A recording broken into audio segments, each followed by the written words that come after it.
అధికారంలో ఉన్న పార్టీ పత్రికలకు పాలకులకు దోచిపెడుతున్న సంఘటన కలకలం రేపుతోంది. ఏపీలో జగన్ పత్రికకు, తెలంగాణలో కేసీఆర్ పత్రికలకు అడ్డుగోలుగా దోపిడీకి పాల్పడ్డారు. ప్రకటనల పేరుతో కోట్లాది రూపాయలు దుర్వినియోగం చేశారు.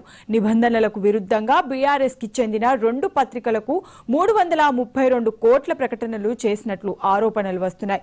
ప్రాథమికంగా ఐఎన్పీఆర్ శాఖ నిర్ధారించింది. వీటిపై త్వరలోనే విచారణ చేపట్టనున్నట్లు తెలుస్తోంది.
అధికారంలో ఉన్న పార్టీ పత్రికలకు పాలకులు దోచిపెడుతున్నట్ల సంఘటన కలకలం రేపుతోంది. ఏపీలో జగన్ పత్రికకు, తెలంగాణలో కేసీఆర్ పత్రికకు అడ్డుగోలుగా దోపిడీకి పాల్పడ్డారు.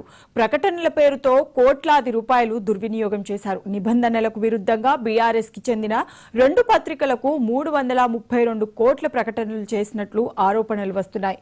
ప్రాథమికంగా ఐఎన్పీఆర్ శాఖ నిర్ధారించింది. వీటిపై త్వరలోనే విచారణ చేపట్టనున్నట్లు తెలుస్తోంది.